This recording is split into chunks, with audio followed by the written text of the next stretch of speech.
Lucy está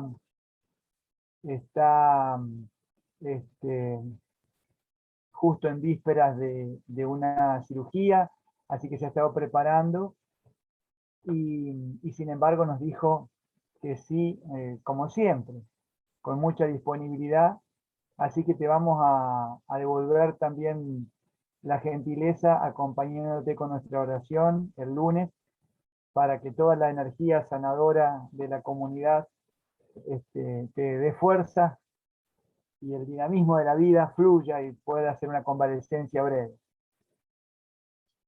Bueno, ¿qué decirle? A Lucy ya la mayoría de ustedes la conoce, de todas maneras, para mí es una alegría siempre compartir con alguien con quien hemos pasado por varias situaciones de camino. En el año 84 estudiamos juntos Salmos con el padre Félix Cisterna, ¿te acordás, Lucy? Cuando Lucy empezaba a transgredir ciertas pautas que hasta ese momento eran solo masculinas, y era que una mujer se pusiese a estudiar teología a la par de los varones, algo pionero en la diócesis de Córdoba, que después ella continuó, por eso después fue mi profesora y tengo el gusto de haber hecho mariología, nada menos, con ella. Y luego fuimos compañeros también en la Universidad Católica, haciendo juntos la licenciatura, así que nos conocemos mucho, pero sobre todo Lucy es una gran militante de la lectura popular y lectura orante de la Biblia, que desde su identidad de mujer ha estado haciendo aportes no solamente en la diócesis de Córdoba, sino a nivel nacional y latinoamericano. En este momento, de hecho, nos contarás, Lucy, después, está en ciernes otro volumen más de Teologandas, ¿verdad? Sí. Después nos contás en todo caso. Bueno, hoy el tema que nos convoca, bueno, Teologandas, después vos nos contás también de qué se trata, ¿no? Ese grupo de teólogas. Hoy el tema que nos convoca es justo el centro, el corazón del Apocalipsis, que es el capítulo 12. Y un capítulo que tiene una figura que a primeras luces parecería referir a María, porque nosotros habitualmente cualquier cosa que es femenina en la Iglesia Católica la referimos a María. Pero como Lucy tiene también una mirada ecuménica, hemos compartido también el espacio de Biblia en el Centro Ecuménico de Córdoba, vamos a ver vamos a empezar con esa pregunta, si efectivamente la figura de la mujer a punto de dar a luz es exclusivamente una figura alusiva a María, o si hay algunas otras claves para entenderla, y al mismo tiempo claves que nos permitan ir hacia el último encuentro, porque hemos estado trabajando varios temas conexos a este. El último tema que nos convocaría el próximo mes sería el de la utopía, que desde el corazón del Apocalipsis se abre o nos abre hacia el futuro. Un futuro que al comienzo del Apocalipsis empezaba oscuro, tenebroso casi, y que luego termina con un sol saliendo sobre la Nueva Jerusalén. De manera tal que el camino que nos espera de acá al próximo mes es casi de descenso de la montaña. Y hoy estamos con Lucy en la cima. Así que bienvenidas todas, todos. Lucy nos pidió que tuviéramos la Biblia a mano. Vayan abriendo el capítulo 12. Gracias a todas y a todos por estar. Bienvenida nuevamente, Lucy. Te escuchamos.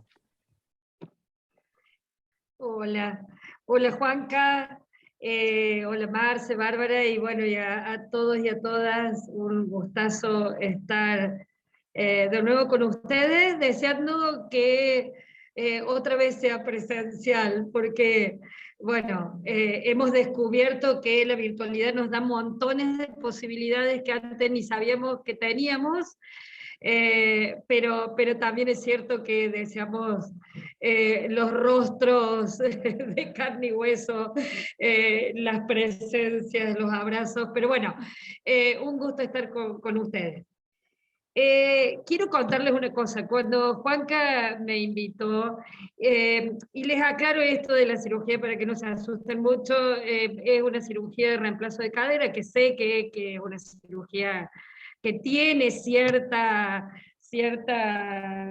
envergadura, pero tampoco no es grave, como para que se queden tranquilos en eso. En todo caso, será el proceso de cómo va la recuperación en eso.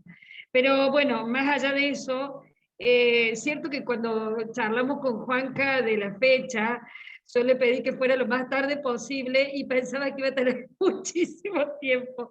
Y después se me fue complicando porque quería dejar todo lo más resuelto posible por el tiempo que me lleve estar de alguna manera inmovilizado o con pocas posibilidades de hacer cosas más allá de la recuperación.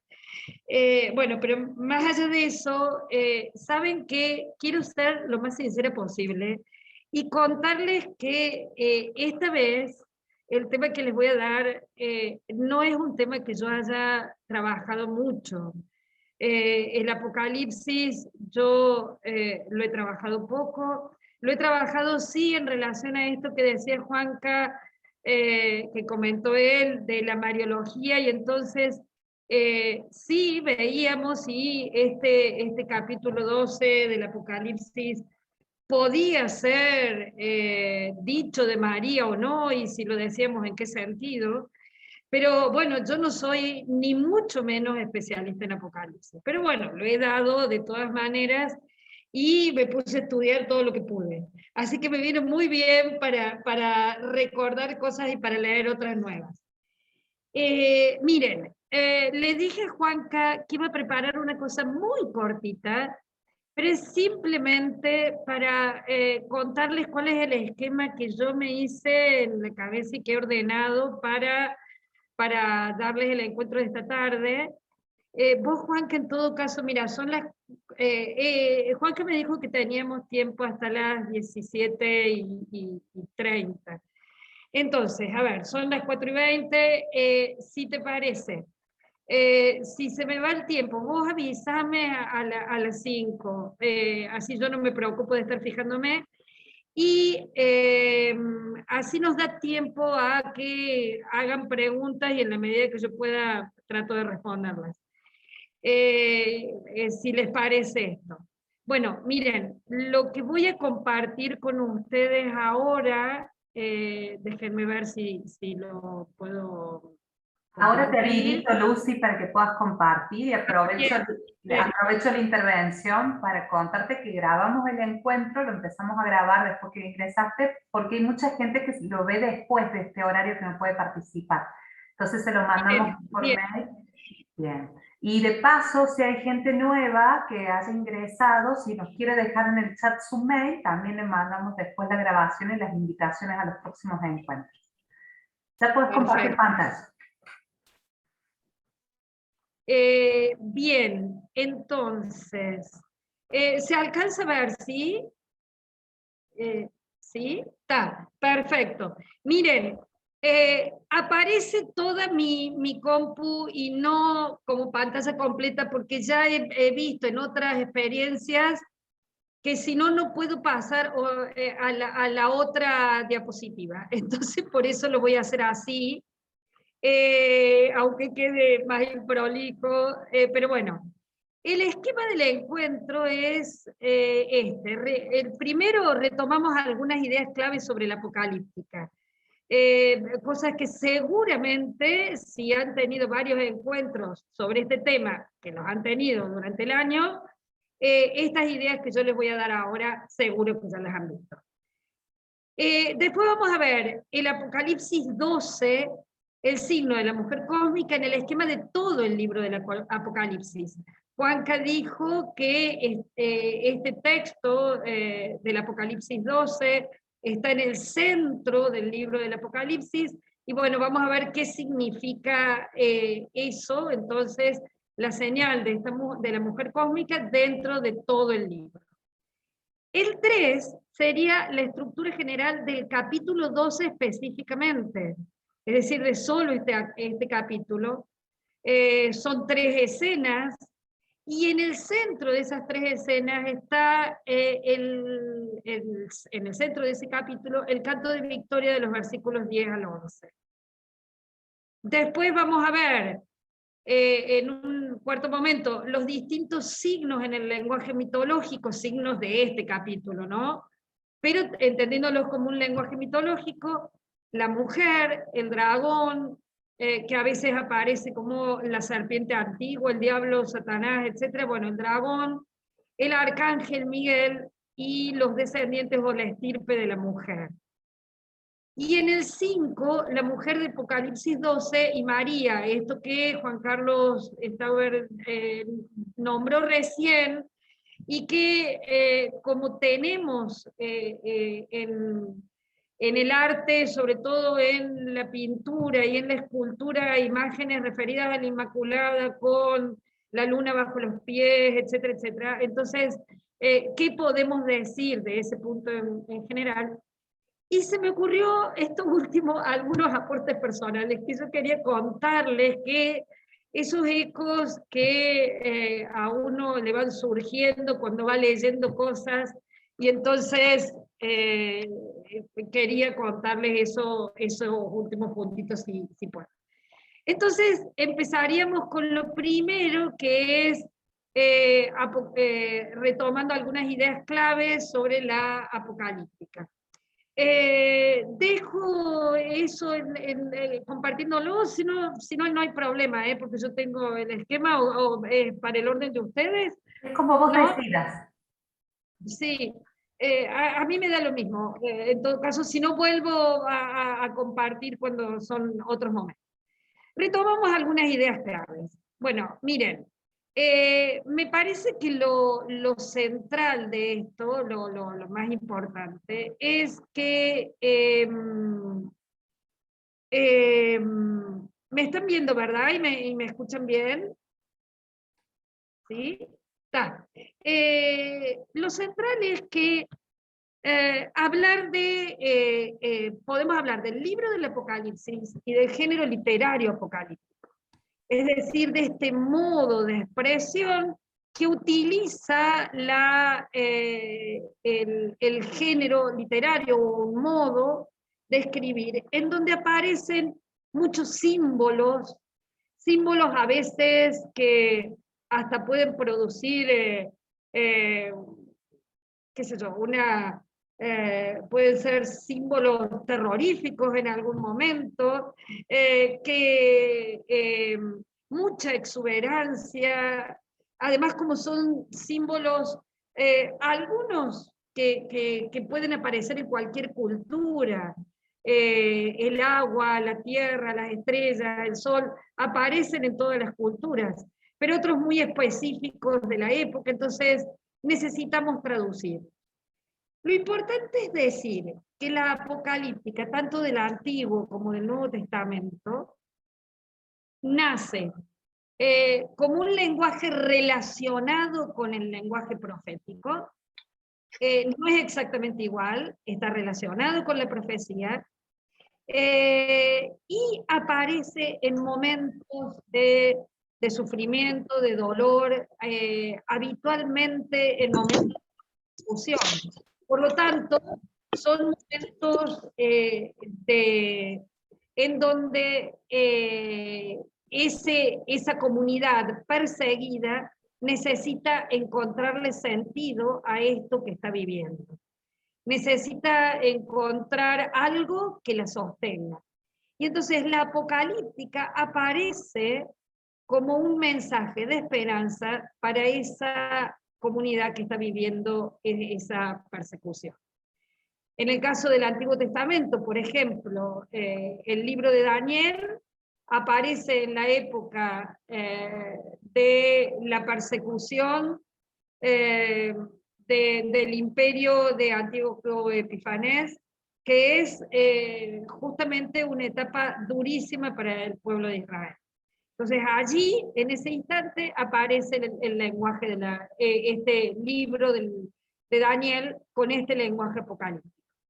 En el Nuevo Testamento será otra la comunidad perseguida y otro el imperio que persigue, pero de nuevo aparece esa misma situación. Entonces ahora es la iglesia la que sufre la persecución por parte del imperio romano. ¿Por qué es importante recordar esto de la apocalíptica, del lenguaje apocalíptico? Es muy importante porque si nosotros tomamos literalmente los símbolos, no entendemos el mensaje. Y esa lectura literal nos lleva a una interpretación fundamentalista de la Biblia. Es decir, cuando hablamos de fundamentalismo hablamos de una lectura justamente hecha literalmente y no pensando en el contexto en que nace el texto, el por qué los autores utilizan esa terminología, ese género literario, esas expresiones, etcétera, etcétera. Nosotros necesitamos leer este lenguaje que estaba hecho en clave para que lo pudieran entender aquellos que estaban siendo perseguidos, desde esas mismas claves con las cuales fue escrito. Entonces es muy importante no leerlo literalmente. Una vez leí sobre el género literario apocalíptico una imagen que me gustó muchísimo, porque me parece muy expresiva. Dice así, el género apocalíptico utiliza, es muy importante ver qué supone la historia para el lenguaje apocalíptico y qué supone lo anterior y lo posterior, el pasado y el futuro, para entender el presente. Vuelvo a decir, pasado y futuro para entender el presente. Entonces, la imagen que utilizaban decían, bueno, la apocalíptica es como cuando un deportista hace salto en largo. Dice, ¿qué hace ese atleta? Primero, corre, se va hacia atrás para poder saltar, y viene corriendo varios pasos hasta que en un punto se para y pega un salto hacia adelante. Entonces, ¿qué decían? ¿Cómo utilizar la imagen? Cuando leemos en el género apocalíptico, el autor también ha ido al pasado. Ya les voy a dar un ejemplo y así me lo entienden más. También ha ido al pasado. Y viene corriendo hacia el presente, ahí pega un salto y se va hacia el futuro, pero para poder entender mejor el presente.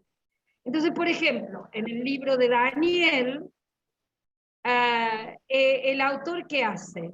Ubica las escenas del libro de Daniel en la época del rey Nabucodonosor y de lo que había sido el dominio de Babilonia sobre el pueblo de Israel.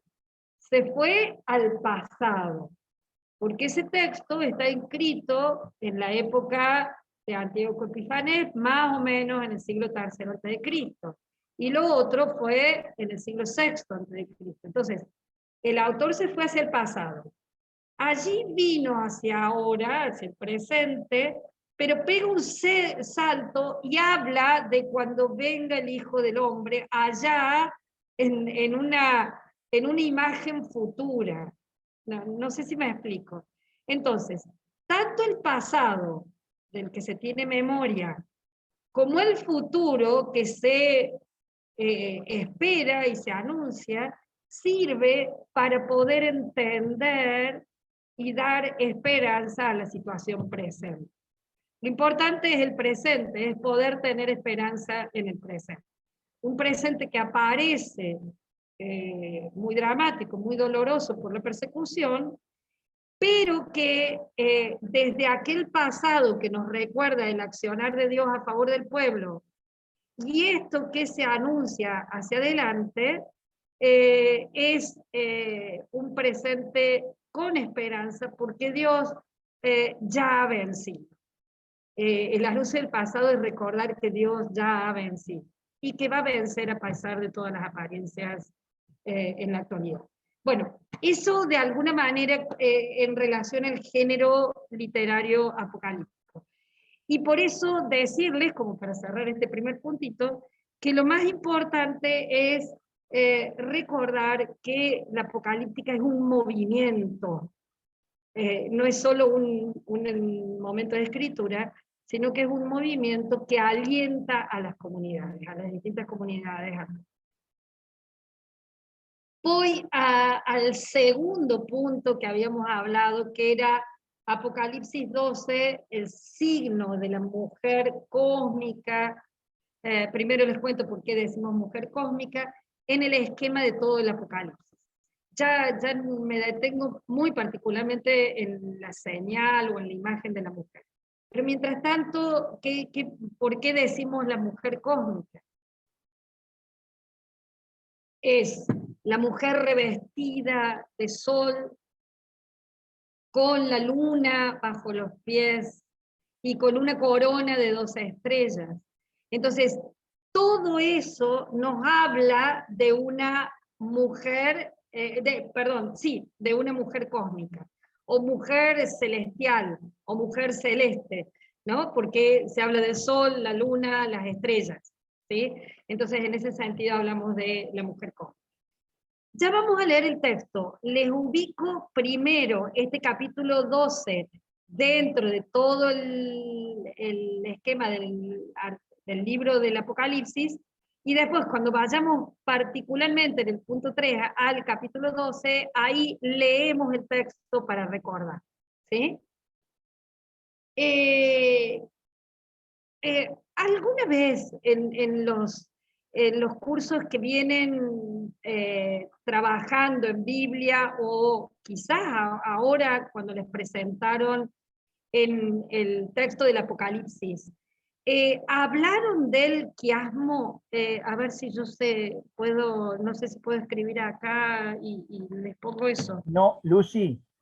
Sí, no puedo No, escribir yo. sí, no hablamos de quiasmo. El año pasado, el año pasado creo que habíamos mencionado algo, me parece que fue Miguel Armada, pero la estructura del quiasmo no la hemos visto este año particularmente. Así que metele para adelante nomás, que está bueno.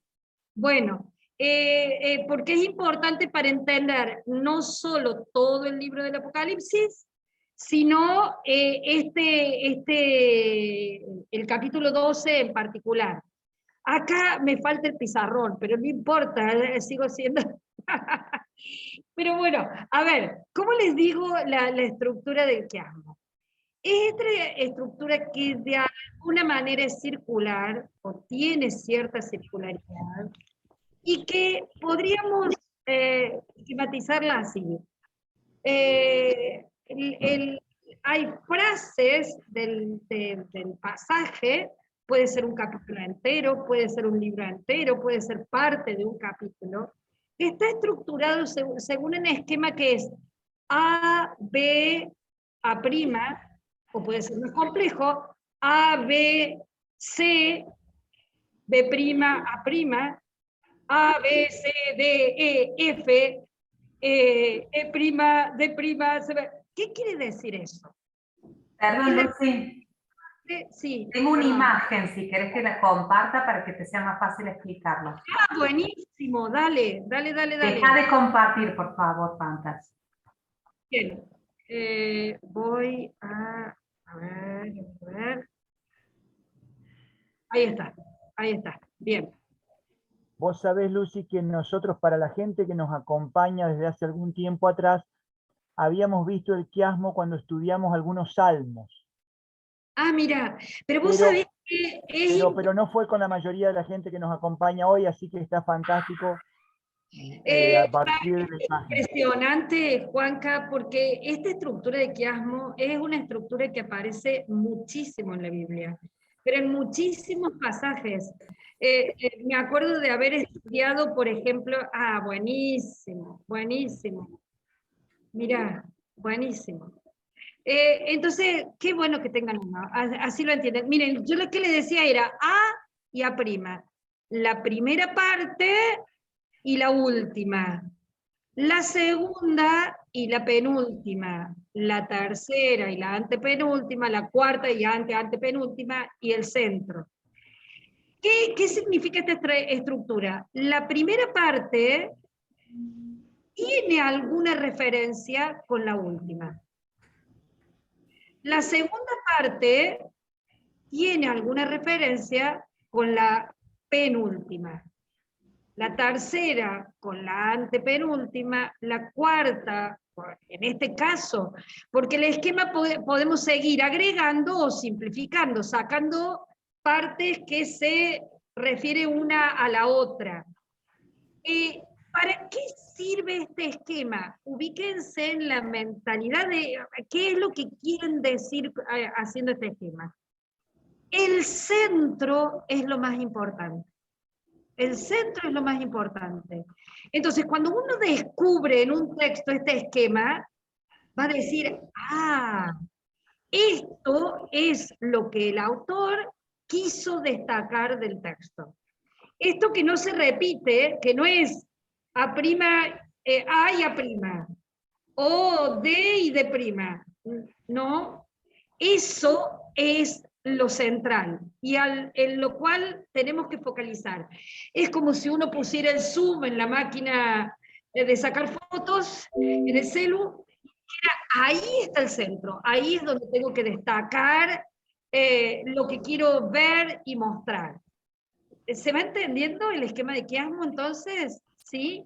Les pongo un ejemplo que me parece bellísimo de este esquema de quiasmo, porque es un pasaje que seguramente todos conocen y alguna vez lo han leído, y lo han rezado y lo han trabajado. El de los discípulos de Maús.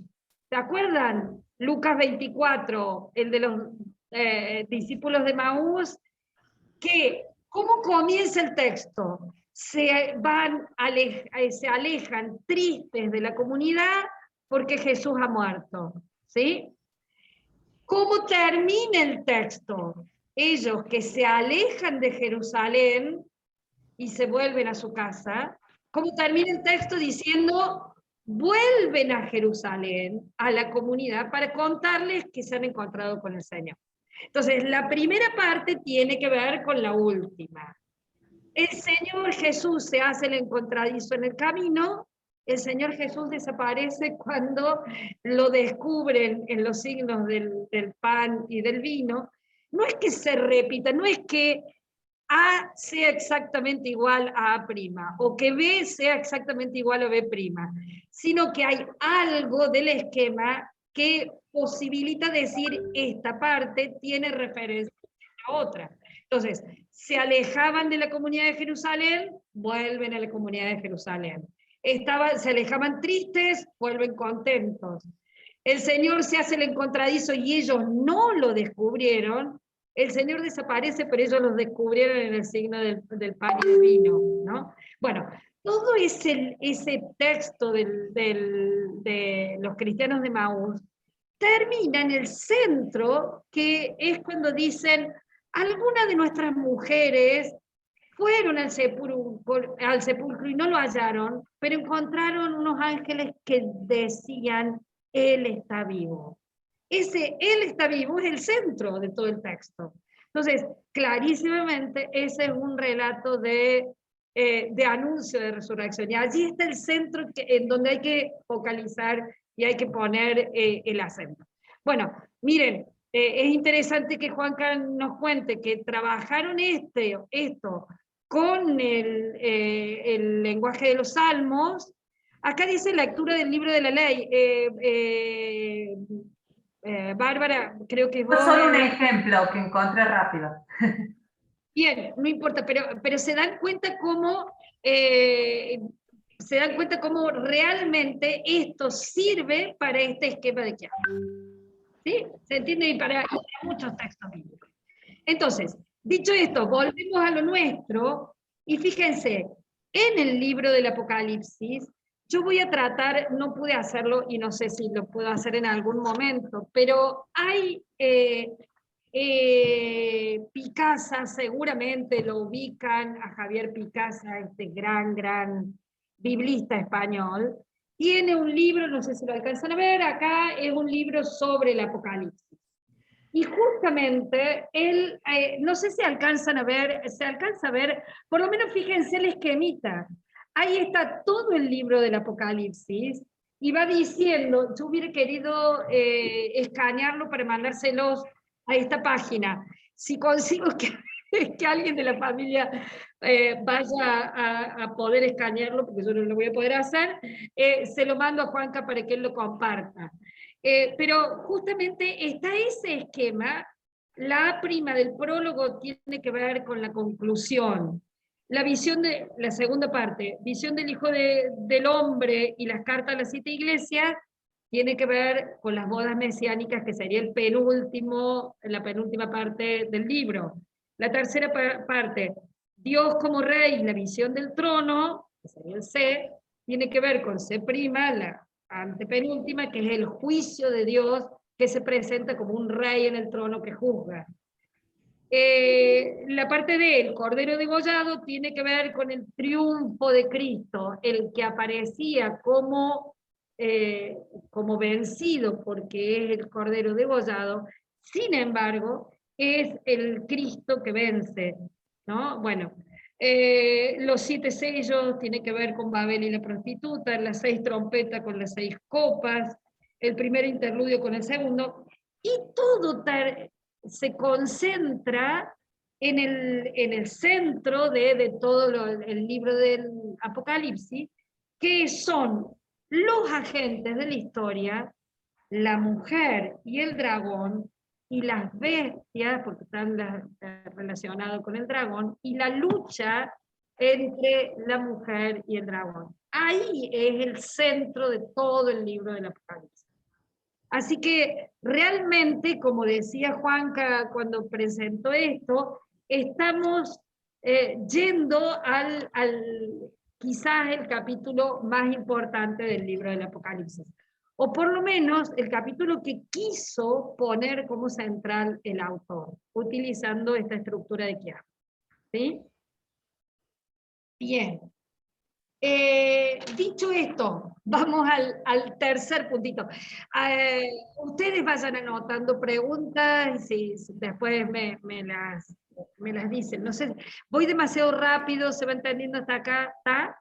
Bien, perfecto. Bueno, entonces sí, ahora vamos a la estructura general del capítulo 12. Y ahí creo que es fundamental que leamos el capítulo. Porque es probable que algunos de ustedes, pensando en el encuentro de hoy, lo hayan leído, pero que varios no lo hayan leído, y entonces me parece fundamentalísimo leerlo para poder tenerlo fresco al pasaje y poder charlar de esto. Para que no me escuchen siempre a mí, ¿se anima alguien a leerlo? ¿Lo tienen allí y quieren leerlo? Es Apocalipsis. Lucy, ahí puse en el chat el esquema que presenta el libro de Javier Picasa. Bien. Donde se puede ver también la centralidad del capítulo 12, porque precisamente va haciendo, ¿Tenías el libro? paralelo. ¿Tenías el libro y lo escaneaste ya? ¿Cómo No, hiciste? no, simplemente copié un pedacito del libro para que fuera fácil de entender esto que vos ponías, así que ahí se va a poder ver. Bueno, vos sabés que es muy chiquitito, es letra muy chiquitita, porque yo pensé, le saco una foto con el celular, pero no se iba a entender, hay que escanear. Entonces, bueno, no sé. Juan te ahorró el trabajo, Lucy, no te preocupes. Bien, bueno. Entonces, ¿alguien quiere leerlo?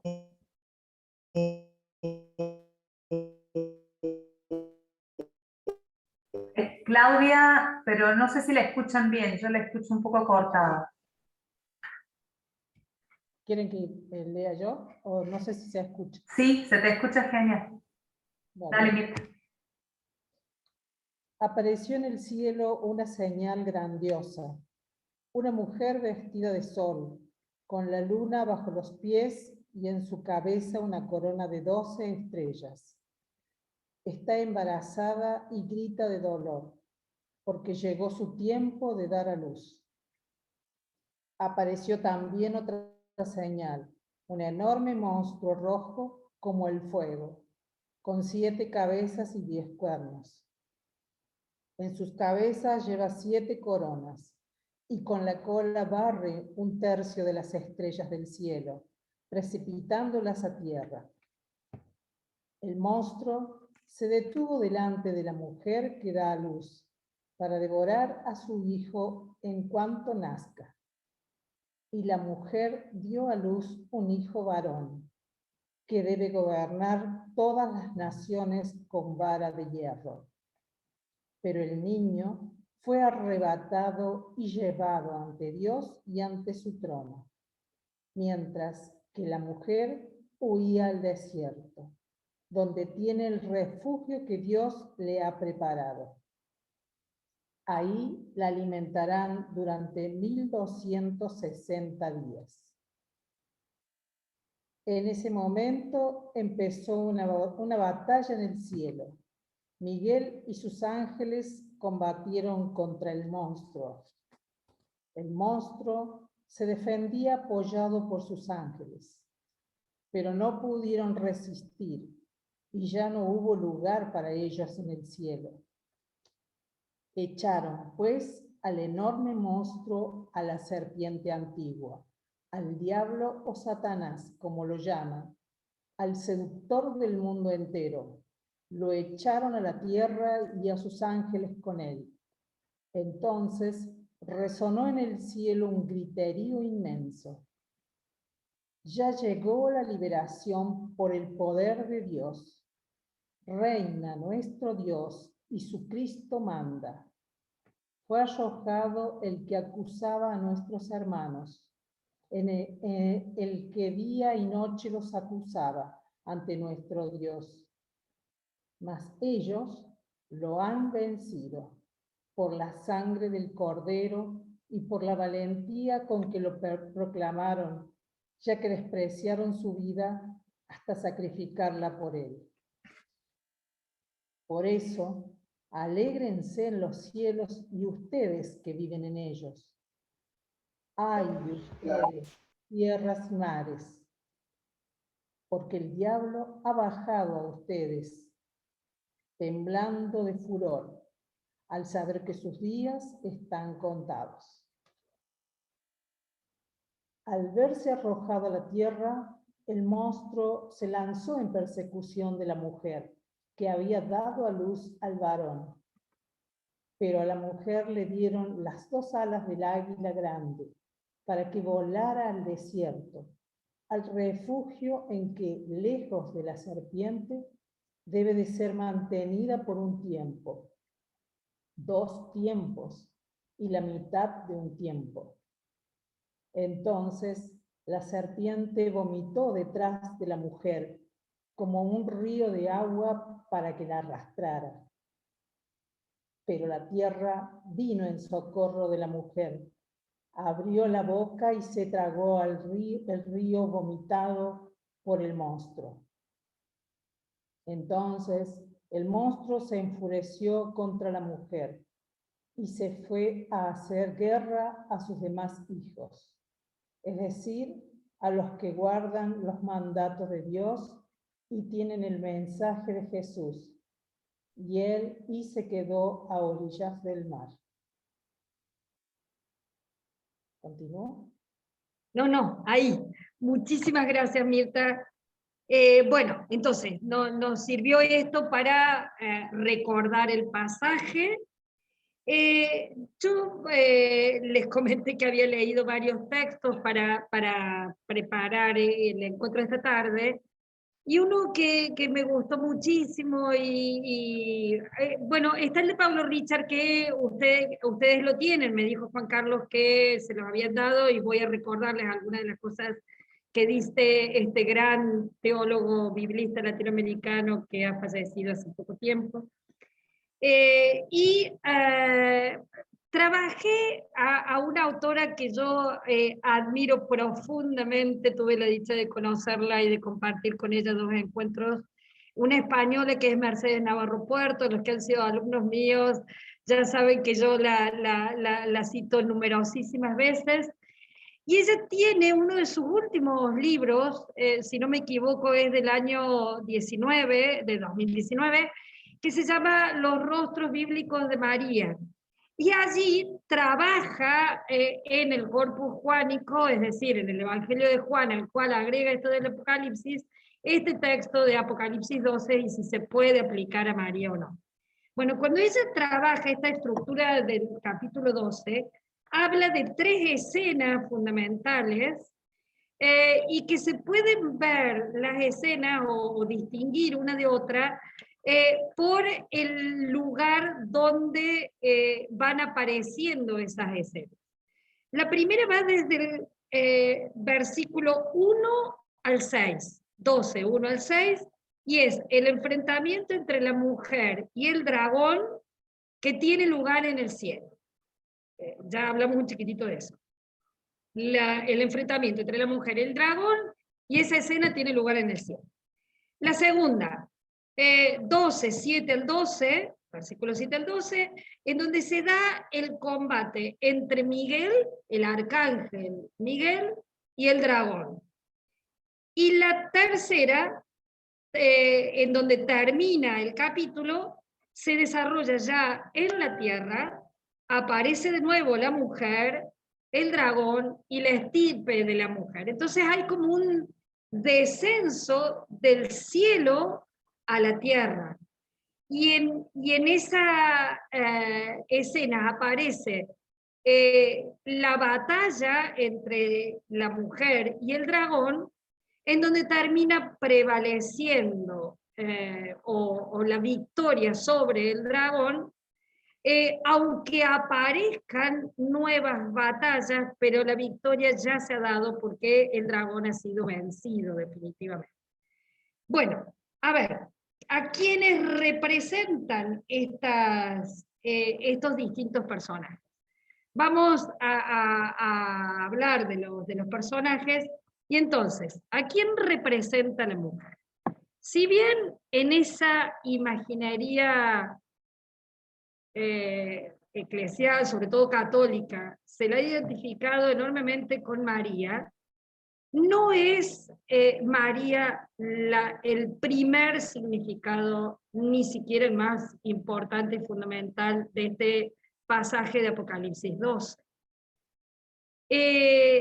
La expresión de que se la nombre como la mujer, indudablemente nos trae ecos de el Génesis, de los relatos de la creación, sobre todo el segundo relato de la creación, donde aparece esta, ¿se acuerdan? La mujer sacada de la costilla del varón, y en el capítulo 3, el capítulo 2 y 3 del Génesis, y en el capítulo 3, aquel famoso la imagen de la serpiente, por eso acá se dice el gran dragón rojo, la serpiente antigua, al que se le llama diablo o Satanás, está haciendo referencia a aquella serpiente que había tentado a la mujer, diciéndole eso: Dios sabe bien que si comes de este árbol, se te abrirán los ojos, etcétera, etcétera. ¿Se acuerdan el pasaje? Se los digo con exactitud. Génesis 3.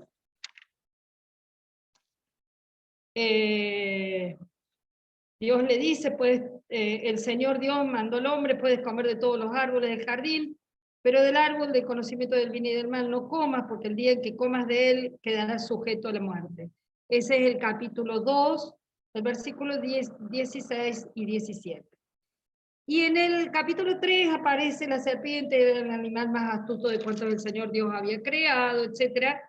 Y se encuentra con la mujer y la tienta diciendo, Dios sabe que cuando ustedes coman de ese árbol se les abrirán los ojos y serán como dioses, serán como Dios, conocedores del bien y del mal.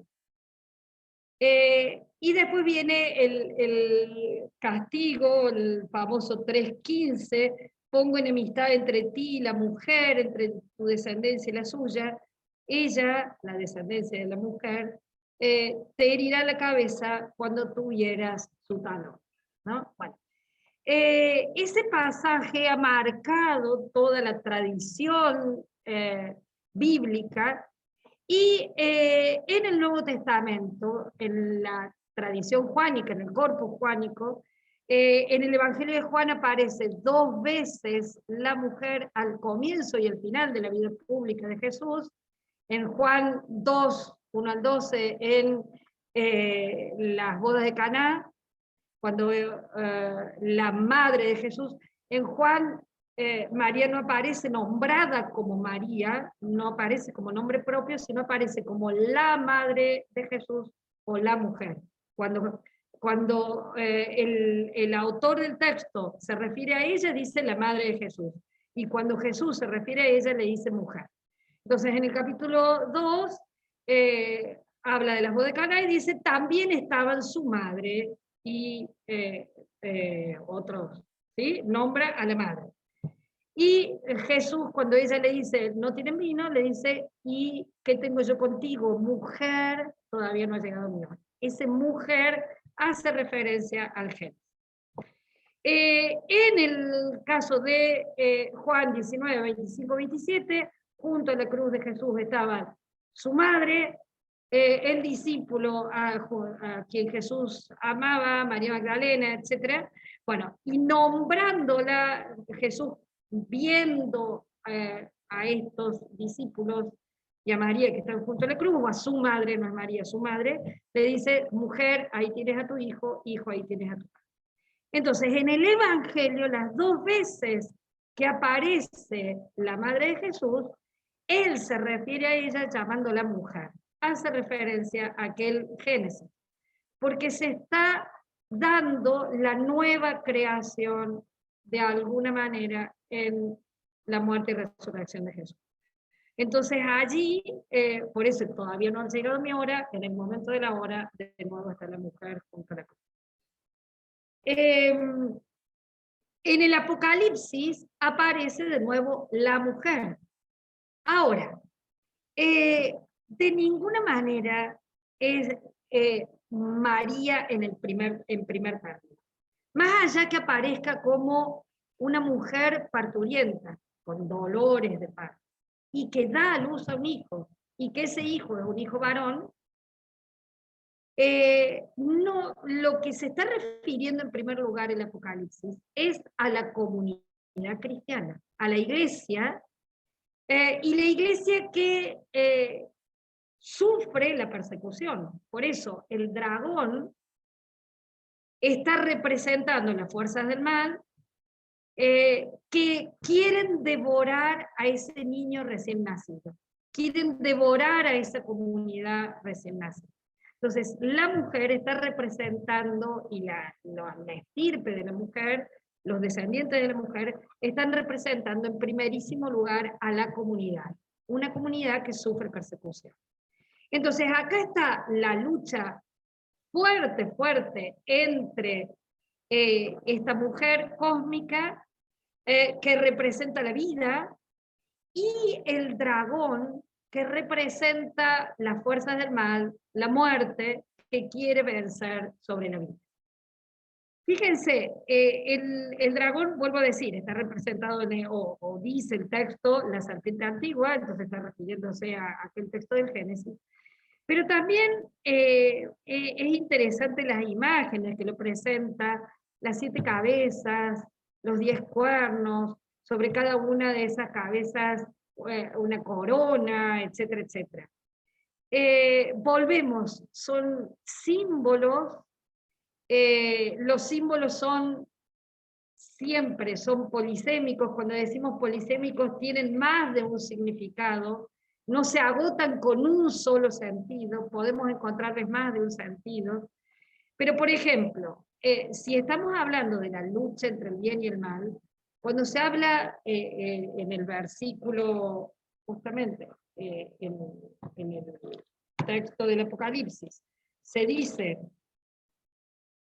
el dragón gigante, la serpiente primitiva llamada Diablo y Satanás, que engañaba a todo el mundo, fue arrojado a la tierra con sus ángeles.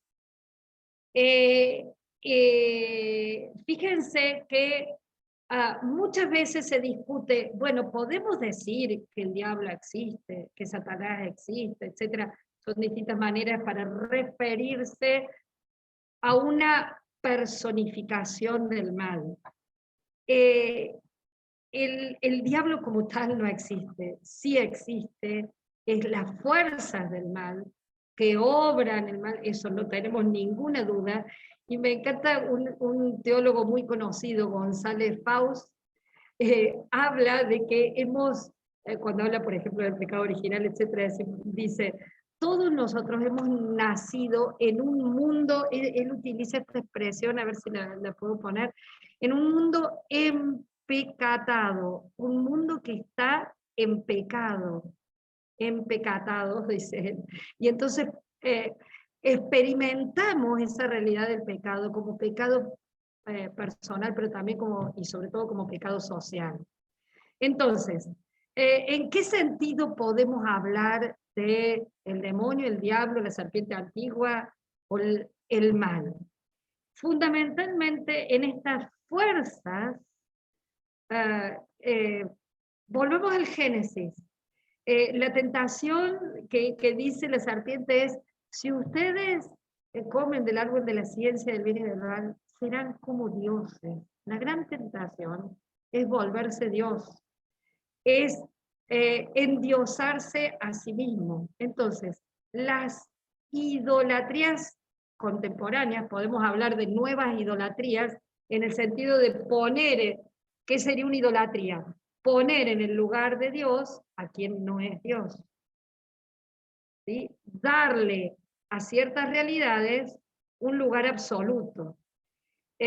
Vuelvo a lo que decía el documento de Puebla, lo que decían aquellas veces los obispos en el documento de Puebla, cuando hablan de imágenes falseadas del hombre, los obispos decían, hay idolatrías del tener, del poder y del placer.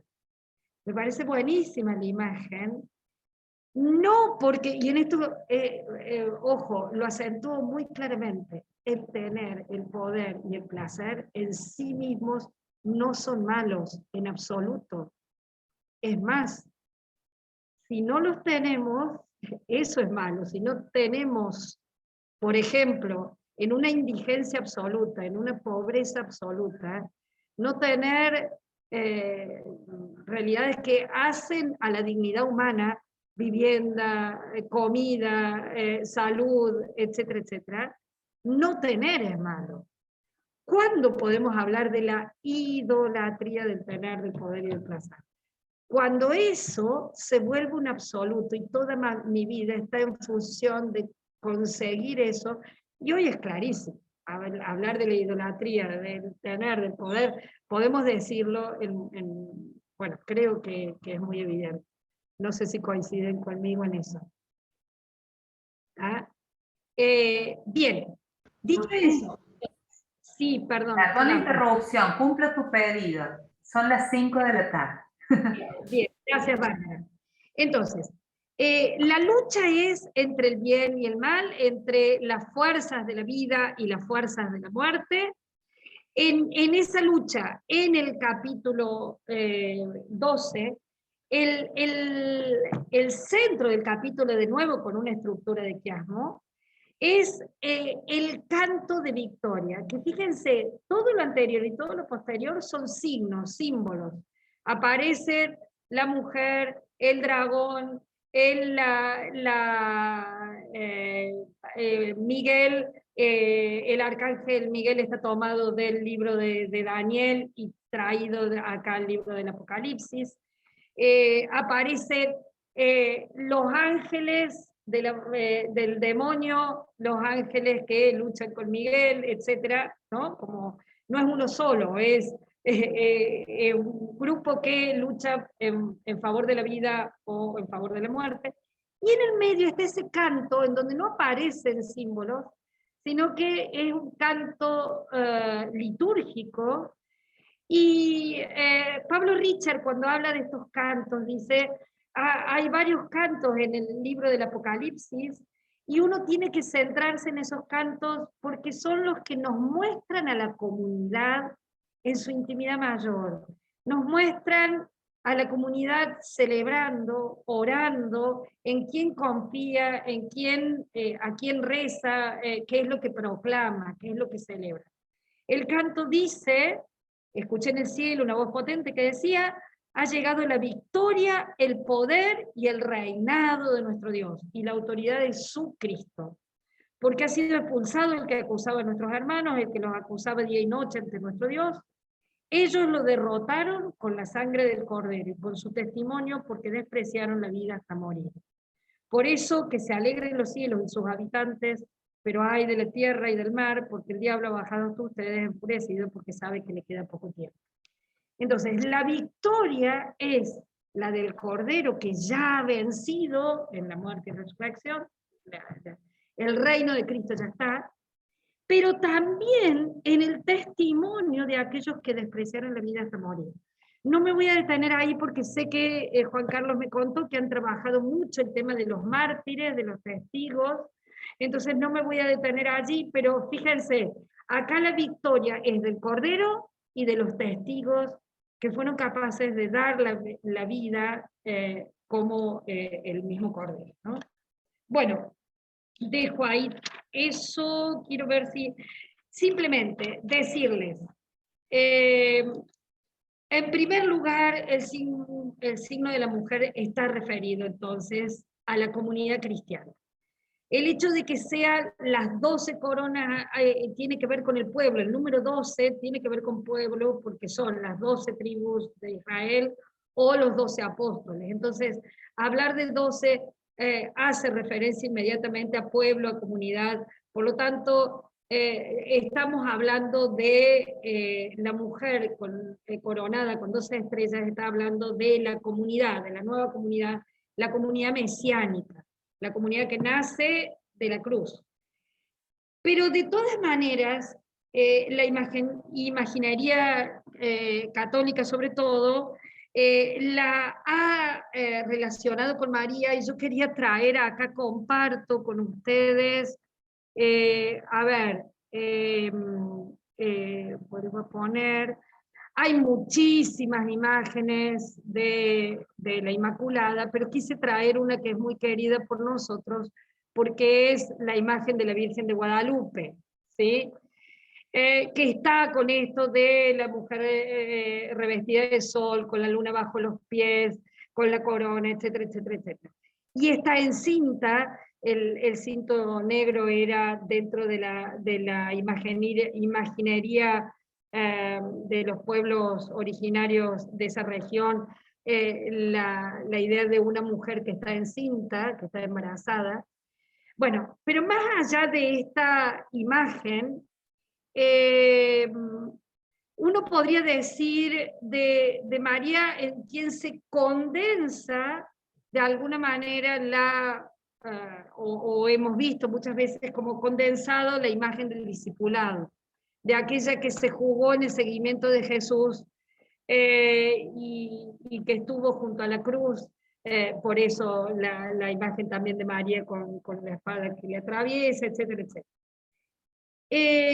Lo que dice, y en todo caso yo después les mando ese capítulo de Mercedes Navarro sobre María, que en la crítica feminista a estas imágenes, se le critica que la hace a María tan reina y reina poderosa, y puesta sobre un trono y con la corona y todo lo demás, que la hace una mujer inaccesible y absolutamente distinta a nosotros.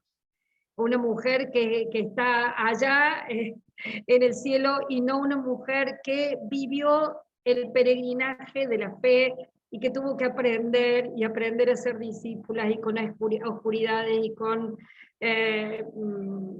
conflictos también ella, etc. Entonces, que esa imagen muchas veces nos alejan a María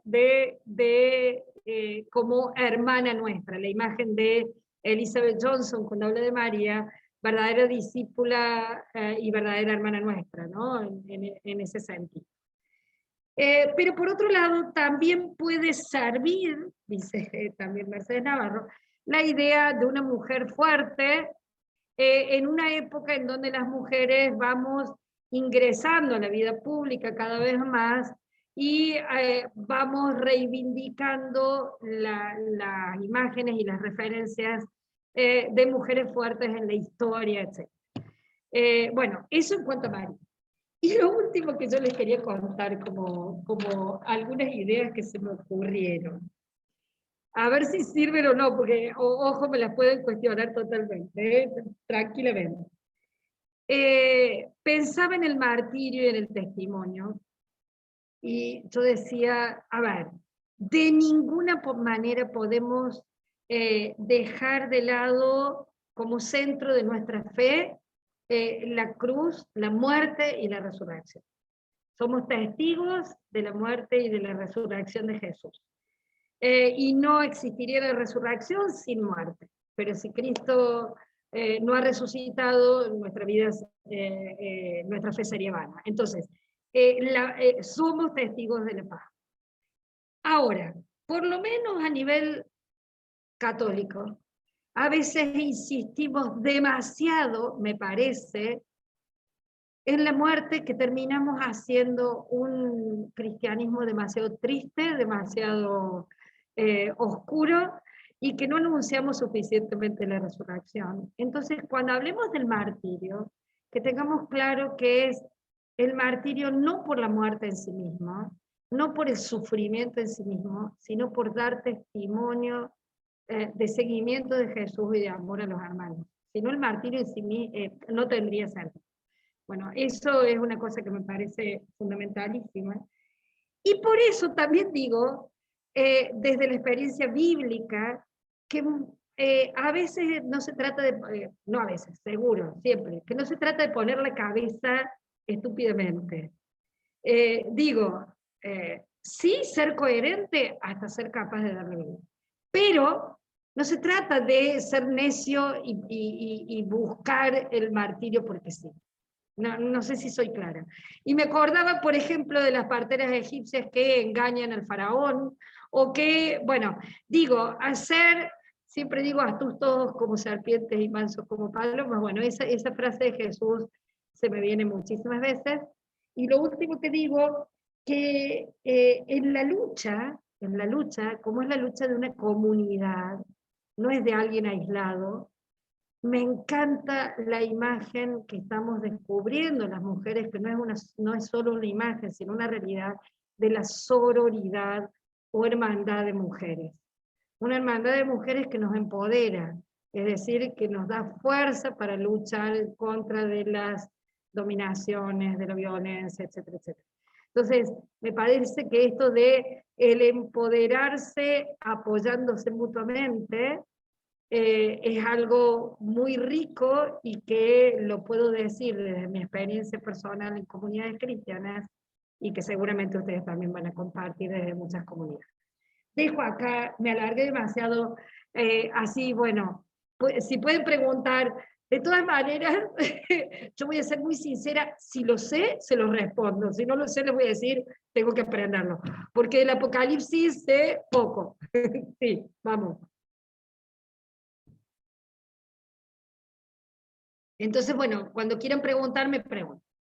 Pueden hacer sus preguntas abriendo sus micrófonos, o si quieren también pueden escribirlas en el chat, si les queda más cómodo, y nosotros se las leemos a Lucy.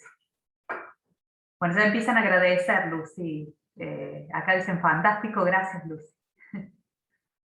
Lucy, refuerzo dos cosas que vos planteaste y que me parecen claves porque nos unen con lo que vimos de Sandro Galassi este año. Sandro nos decía que es difícil entender el Apocalipsis si uno no tiene la simbólica del Antiguo Testamento. Y Juan Manuel González en el encuentro pasado nos dijo lo mismo. De quien leyó el libro de Daniel, el libro del Apocalipsis le resulta fácil entenderlo. Por eso, cuando vos nos decís, la serpiente antigua, no sé, tal vez a mi hijo, a mi hija, la palabra serpiente antigua no le dice nada, pero a un judío o a un cristiano judío del siglo I, decirle la serpiente antigua era enseguidita remitirlo al pecado originante, que es este de querer sustituir a Dios. Entonces, me parece fantástico porque justamente después en el capítulo 14 aparecen esos famosos 144.000 que tantas veces nos hace discutir entre unos cristianos y otros cristianos si el cielo tiene aforo. Y hay algunos que vamos a quedar afuera, ¿viste? Porque son... Y claro, 144 surge de 12 veces 12, que son 144, más 1000. O sea, la totalidad de las comunidades. En los 144.000 estamos nosotros también metidos. Eso está buenazo. Y después, cuando me encantó lo de la figura del salto que planteaste, porque, claro, el capítulo 12 es ese salto. Digo, me imagino que viene Juan con la garrocha, lo clava a la garrocha en el capítulo 12 y salta hacia el futuro. Y ahí me encantó esa imagen, muchas gracias. Sí, esa imagen yo muchas veces la he utilizado porque me ayuda a hacer entender el Apocalipsis. Juanca, en el tema de esto de la serpiente antigua, fíjate cómo dice el texto, la serpiente primitiva llamada Diablo y Satanás que engañaba a todo el mundo. Y en el tema del engaño, eso está muy fuerte en la tradición juánica, en el corpus juánico y en el Evangelio también. El mal es como el que engaña. Esta idolatría que nos hace creer que somos dioses y que nos lleva a someter a los otros porque nos hace creer, nos endiosamos a nosotros mismos, ¿no? Entonces, el tema del engaño también es fuerte.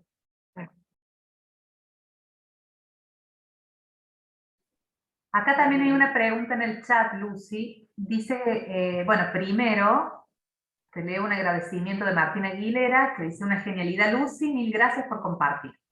Y después Julieta Verbel dice, ¿podrías dar una vuelta más sobre cómo la imagen de María repercute e influyó en la construcción del rol de la mujer? Me río, porque, bueno, eso es para un curso de varios talleres. Y entonces me aprovecho para contarles esto que dijo Juanca de Teologanda. Teologanda es un equipo es un colectivo de mujeres teólogas argentinas, pero que se abrió a otros países latinoamericanos y que tenemos contacto con otras teólogas de Estados Unidos, de Europa, etc.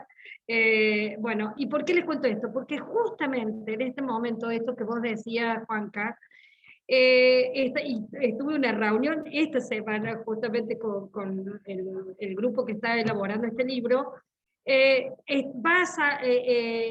Estamos con un proyecto de sacar un libro prácticamente todos los años, un libro colectivo, en el sentido de más de una autora, y el de este año va a ser sobre Mariología. Y justamente lo que estamos trabajando, por ejemplo, esta semana, trabajábamos sobre lo que significaba la devoción popular en América Latina. Entonces, la chica que estaba haciendo ese capítulo del libro es una chilena. Y, por ejemplo, ¿qué decíamos? A ver, les comento y me encantaría poder trabajar con ustedes más de una de estas cosas porque me apasiona el tema. Por ejemplo, Elizabeth Johnson, que es esta gran teóloga norteamericana, Ella tiene un libro de Mariología que se llama Verdadera Hermana Nuestra. Bueno, en donde la presenta, no en primer lugar como madre, sino como hermana. Y eso, vuelvo a decir, la experiencia de la sororidad. Y fíjense, en algunos momentos, por ejemplo, desde la teología evangélica acá, para resaltar, o mejor dicho, para bajar esa idolatría de María que muchas veces hemos tenido los católicos, oponen figuras de mujeres como la de María Magdalena y la de María. Cuando en realidad lo que nosotros vemos en los evangelios es que seguramente fueron muy compañeras y se apoyaron mutuamente. Las dos amaron profundamente a Jesús. Una como madre y otra como amiga, pero, y compañera, pero que además las dos fueron discípulas de Jesús. María tuvo que aprender a ser discípula. Cuando él le dijo, le dicen, mira, allá afuera están tu madre y tus hermanos, ¿quién es mi madre y mis hermanos? Aquellos mirando los que estaban alrededor, aquellos que escuchan la palabra y la practican. María tiene que aprender a formar parte de esa comunidad, no quedarse afuera y estar adentro, alrededor de Jesús, formando parte de la comunidad. Y en esa comunidad estaba María Magdalena también, y María Magdalena, ¿saben cómo la habrá querido cuando era la madre de Jesús? Y las vemos a las dos junto a la cruz. Y nos imaginábamos que estaban las dos en el cenáculo cuando el texto de Lucas dice que estaban esperando la venida del Espíritu Santo y orando profundamente junto a María, su madre y sus hermanos. Seguro que estaba María Magdalena también, cuando fue la discípula que lo siguió siempre. Entonces, en cambio de oponerlas, las sumemos, ¿sí? Por eso la imagen de verdadera hermana nuestra es buenísima. ¿Eso quiere decir que tenemos que dejar la imagen de madre? No, pero que la imagen de madre no nos lleva a idolatrar a María y a ponerla allá, porque, a ver, si en algo es bueno, si en algo es rica la Mariología, es la Mariología de los Evangelios, la Mariología bíblica.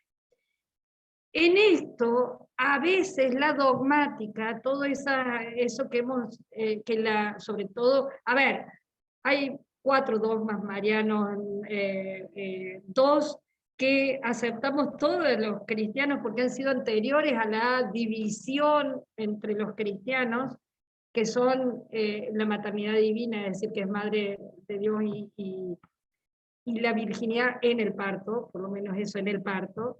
Y los otros 2 que vienen después, la Inmaculada Concepción y la Asunción, son definidos por papas en el siglo XIX y en el siglo XX, y entonces acá hay diferencias y distancias y desencuentros entre las distintas iglesias. Yo creo que volver a la imagen de los evangelios nos enriquece enormemente. Para mí fue una experiencia bellísima, bellísima, haber compartido una charla de Nancy Bedford, que se las puedo mandar, después me hacen acordar y se las envío. Nancy Bedford es una gran amiga teóloga a la que admiro también profundísimamente, que es una teóloga de la Iglesia Bautista y que ahora, que hace muchísimos años que vive en Estados Unidos, está en una comunidad menonita allá en Estados Unidos. Y Nancy dio una charla sobre la imagen de María a la luz de los inmigrantes indocumentados en Estados Unidos. La imagen de María que peregrina con José buscando un lugar y con su niño huyendo, pensando que ya le van a matar al niño. Bueno, entonces hace esa lectura de ese texto de Mateo a la luz de los inmigrantes indocumentados. Es una mujer evangélica que a la luz de los evangelios me habla de María. El texto es precioso, precioso. Con esto les estoy diciendo, es mucho más que lo que nos une que lo que nos separa. El problema son las exageraciones que realizamos en torno a la imagen de María. Y acá Alicia dice, me surge la imagen de las madres de Plaza de Mayo como testigos del evangelio buscando justicias hermanadas en esa lucha. Por eso vuelvo a decir, el tema de del sumarnos y hermanarnos, y en ese hermanarse empoderarse para poder enfrentar los poderes de la muerte, es fundamental. ¿Sí? Bueno, disculpen, soy demasiado larga. No, excelente. Te asumo una preguntita que también quedó ahí en el chat de Mirta. Dice, necesitaría conocer a qué se refiere el versículo 14, 15, 16. Y de paso leo que Carolina dijo, buenísimo eso de oponer a las Marías, es propio del patriarcado. Sí, sí, sí, sí. Bien. Y eso, qué bueno que me dijiste. A la mujer le dieron las 2 alas del águila gigante para que volase su puesto en el desierto, donde le sustentarán 1 año y 2 años y medio año lejos de la serpiente. Bueno, a ver. En esa lucha, por ejemplo, los que decían este texto no se le puede aplicar a María, adiós Marcela, después charlamos en algún momento. A ver, ¿por qué no se le podía aplicar a María este texto? Porque apenas nace el niño, es arrebatado ante el trono de Dios, arrebatado en el sentido de que es protegido en el trono de Dios y queda en el cielo, y entonces, en el caso de María, ¿dónde queda lo histórico? Cuando justamente por ser una madre humana, María, madre humana, es la garantía de que la encarnación es en serio y que Jesús realmente es humano, y no caer en la herejía del docetismo que decían que tiene apariencia humana pero que no es verdaderamente humano. Bien, eso entonces, el hijo es protegido. Ella huye al desierto. El tema del desierto es un espacio muy querido en la tradición bíblica, porque es el espacio por decir así, de los comienzos de la vida, de la historia de Israel, de la vida de Israel como pueblo. Israel nace, se consolida, nace en la Pascua judía, más allá que habría que hablar montones de cosas sobre la historicidad del hecho, pero para decirlo de alguna manera, nace en la Pascua y se consolida en ese peregrinar de los 40 años en el desierto. Entonces el desierto, que es un lugar de extrema vulnerabilidad, hace que se necesite muy fuertemente la experiencia comunitaria. En el desierto no se puede vivir solo porque uno muere. Por eso es tremendo cuando Sara hace que Abraham expulse a Agar al desierto, por ejemplo, porque era una muerte anunciada. En el desierto tenemos que vivir en comunidad. Ahí ven un caso claro entre Sara y Agar, la esclava, de cómo el patriarcado nos divide a las mujeres para no sumarnos en nuestra potencialidad, ¿no? Bueno, pero más allá de eso. El desierto es el lugar donde nos afirmamos y nos afirmamos viviendo comunitariamente. Y en el Génesis 19, versículo 4, cuando empieza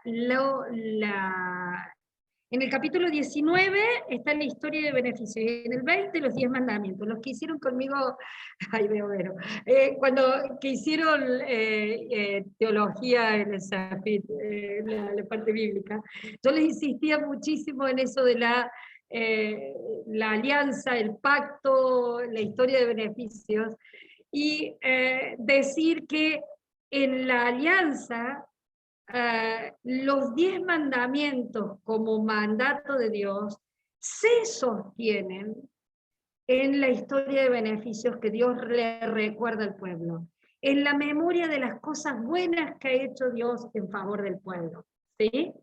Entonces la historia de beneficios es el sostén. Yo soy Yahvé tu Dios, que te sacó de Egipto, de la casa de esclavitud.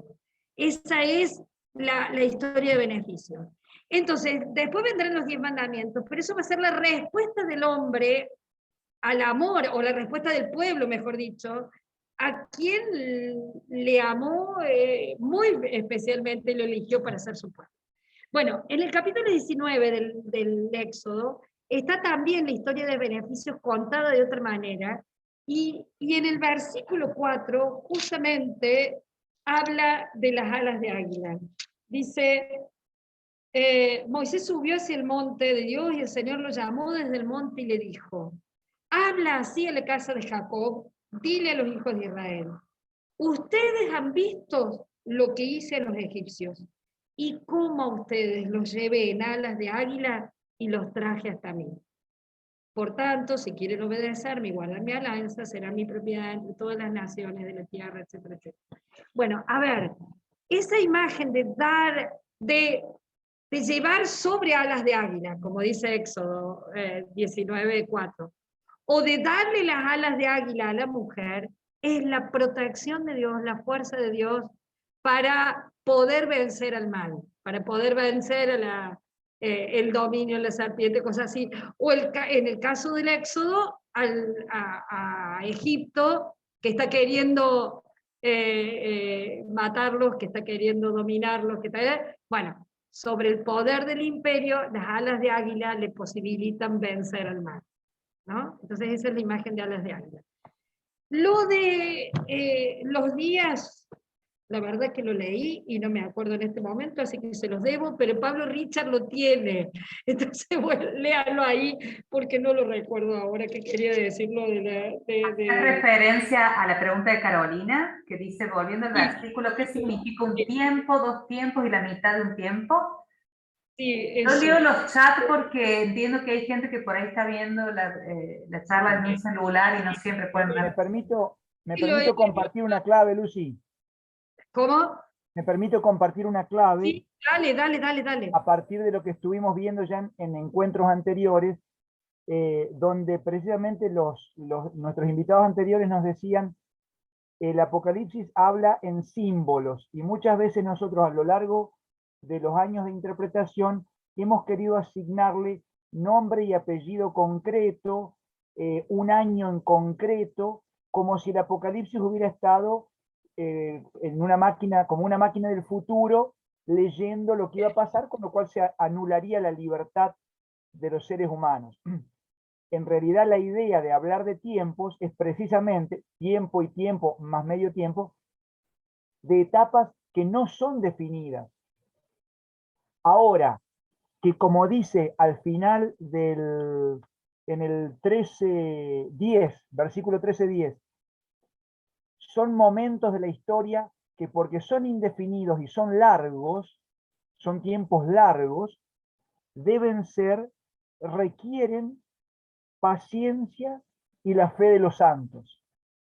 Es decir, la mujer, como nos dijo Lucy, es decir, la iglesia, que está pariendo una comunidad nueva y que está en una etapa de extrema vulnerabilidad, se ve amenazada, pero por eso mismo vuelve a sus orígenes, el desierto. Y allí podrá atravesar tiempos y tiempos, con paciencia y la fe de los santos. Lo importante es, como dice, y lo tenía recién señalado, no te corresponde a ti saber cuándo, porque Juan pregunta, ¿cuándo va a pasar esto? Que es la pregunta que nosotros queremos hacer. Decime cuánto es un tiempo, cuánto es medio tiempo. La respuesta está en el mismo Evangelio. No te en el mismo Apocalipsis. No te corresponde a vos. Eso le corresponde a Dios. Es un tiempo. El tiempo que nos toque. Lo importante es que nosotros tenemos que responderle con paciencia y fe. Sí, mira, Juanca, cómo se repiten las cosas, porque también en Juan 21, que es el apéndice que le agregan después cuando Jesús aparece junto al lago de Tiberíades y está la pesca y le pregunta a Pedro, Pedro, ¿me amas?, etcétera, etcétera. De nuevo, cuando dice, sígueme, Señor, ¿y de este qué? Si quiero que se quede hasta que yo vuelva, a ti que tú sígueme. Es decir, no es, digamos, los tiempos de Dios, los proyectos de Dios quedan más de una vez ocultos. Y esta pretensión de entender todos los simbolitos y de darle a cada símbolo una explicación es una pretensión que sería demasiado simplista, etc.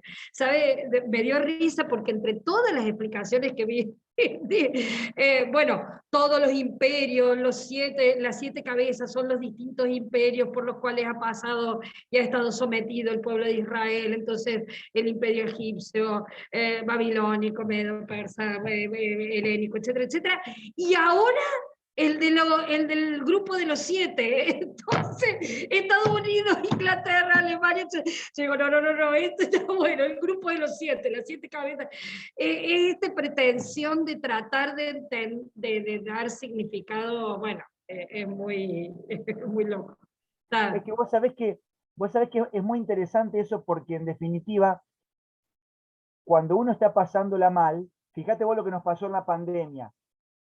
Si suponete que a nosotros nos hubieran dicho alguien con autoridad, no sé, el presidente o el papa o el grupo de los 7, che, tienen que esperar 3 meses y 4 días, o tienen que esperar 1 año y 2 meses. Uno dice, bueno, me preparo, pero si te dicen, tenés que esperar con paciencia y fe hasta que se termine esto, llega un momento en que uno dice, ¿hasta cuándo? Y sobre todo una mujer parturienta, bueno, quienes han sido madres lo saben. A mí cuando me tocó acompañar los partos de Marce, yo también decía, sí, ¿hasta cuándo va a estar Marce haciendo fuerza? Pobre flaca, me la van a terminar. Entonces uno dice, ¿hasta cuándo vamos a estar pariendo? Hay momentos de mucho dolor donde uno quiere saber, y Dios no te da un almanaque y te dice, mira, es hasta el 13 de mayo de tal año, sino que dice, fe y paciencia, no temas que estoy contigo. A veces esa no es la respuesta que uno espera, pero evidentemente nos pone a nosotros como humanos adentro de la historia y a Dios por encima de la historia, algo que muchas veces nosotros no queremos que Dios venga y haga el trabajo nuestro, y nosotros mientras tanto la pasamos bomba en el cielo, pero no, el lugar nuestro es la historia. En ese sentido, los tiempos y medio tiempo habla de la historia. También eso es importante, ¿no? Es decir, y que la mujer cósmica venga al desierto, es decir, se une cosmos, historia, etcétera. Entonces, por eso también es muy rico la imagen. Y gracias, Juanca, que insististe en esto, en la vulnerabilidad de esta mujer. A ver, Mercedes Navarro dice que es una figura con contrastes muy fuertes. No lo dije eso y era muy rico lo que decía. Una mujer celestial, pero que está en la tierra también. Una mujer cósmica, pero que está con dolores de parto, que es la extrema vulnerabilidad. Es decir, bien. Esto que es individual, pero que a la vez está expresando la comunidad y justamente es una imagen comunitaria, no es individualista ni mucho menos. Bueno, esos contrastes también hablan de la riqueza de esta imagen, ¿no? Bueno. Lucy, querida, yo no es por nada, pero como ya está bueno. Sí. Se nos hay, claro, pero ¿sabés qué? Me gustaría, vos ya me conocés que yo soy cara dura, y nos une, además del cariño, la fe también, junto a todas estas hermanas y hermanos que hoy se han reunido acá. ¿Te podemos comprometer? Yo lo hago ahora en nombre de la Biblioteca Popular, pero también del equipo de animación bíblica, que cuando esté el libro, lo presentes acá y entonces nos volvemos a juntar. A ver, hablamos de teología. El libro ese, yo iba a participar y después no tuve posibilidades, así que no, es que estamos por sacar con el equipo de investigación otro libro. Entonces, bueno, me llevó tanto tiempo eso otro, en donde soy editora, que no pude participar en el libro de Teologanda. Pero sí puedo pedirles que nos compartan. Y, por ejemplo, estoy segura que la ubicas a Nancy Raimondo, por ejemplo, Juanca, que es una persona tremendamente accesible y ella está también en el equipo, etc. Puedo ver quién puede compartir o decirles cuando presenten el libro ese, tenerlos bien en cuenta para comentarte a vos, Juanca, y que vos lo compartas con todo el grupo, como para que sepan eso. Eso sí me comprometo, porque seguramente el año pasado, cuando fue la presentación de otro libro de Teologanda, hubo una presentación de la editorial, porque la saca la EDU, que es la editorial de la Universidad Católica, entonces seguramente va a haber de nuevo una presentación, y entonces ahí los invito particularmente, si les parece. Y si no... Yo sumo el pedido de que si nos podés dejar a todos hoy, no sé, tu lugar de contacto, donde tengas tus publicaciones, donde se te pueda buscar, donde se pueda leer el material tuyo, lo que te parezca más pertinente compartirnos. Juanca, están teniendo una biblioteca de la comunidad. ¿Sí? ¿Tienen una biblioteca para compartir? ¿No? ¿Es solamente biblioteca virtual o biblioteca de libros? Por el momento solo estamos repartiendo a través de nuestra base de datos de email todo el material que nos van dando los difusores, digamos, las personas que vamos invitando. Sí podemos hacerles llegar a todos material, pero no está en un lugar específico donde irlo a buscar todavía. Entonces yo hablo con Juanca y veo que puedo compartirles de estas cosas. Ya les mando hecho, a ver...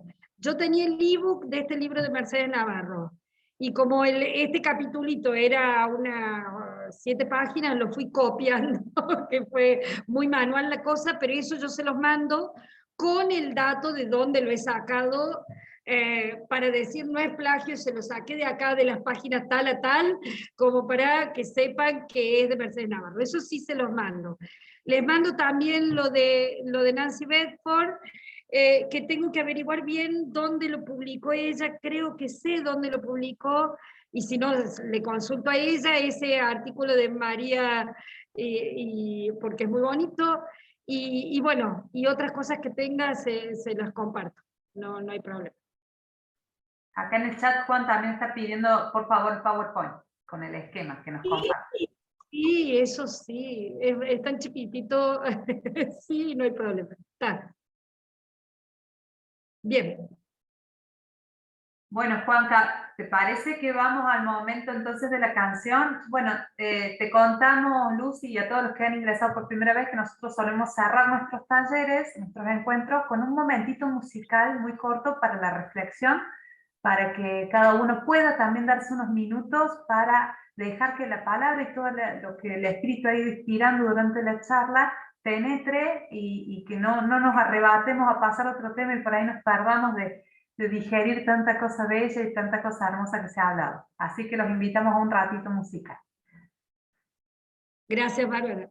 Y saludo a todos y a cada uno. Cada uno.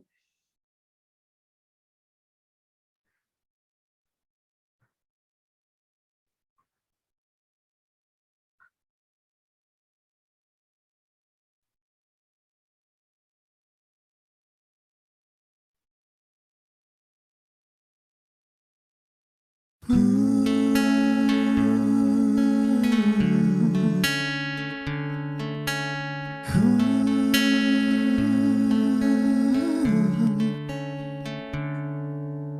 vida es una oportunidad, vívela.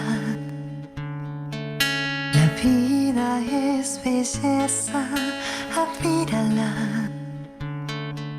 La vida es un sueño, hazlo realidad.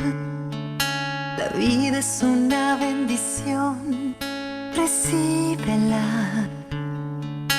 La vida es un regalo, disfrútalo. La vida es un servicio, entrégalo.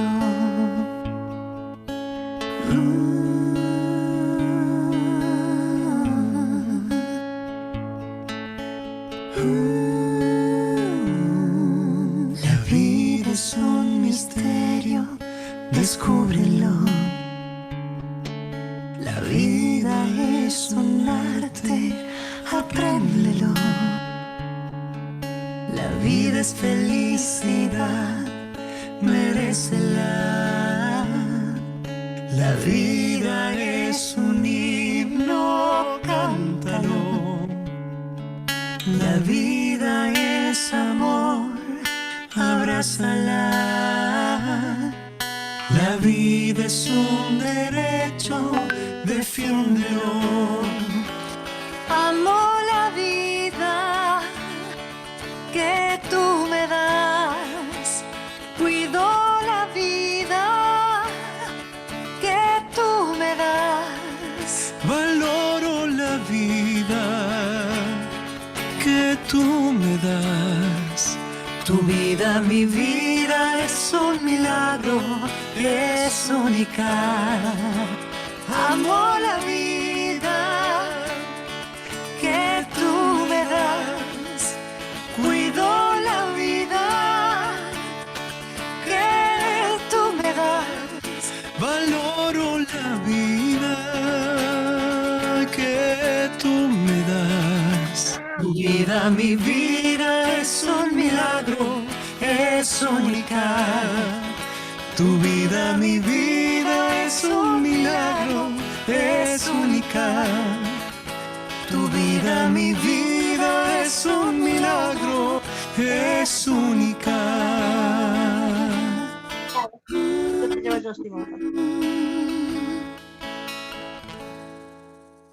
Ahora dupla.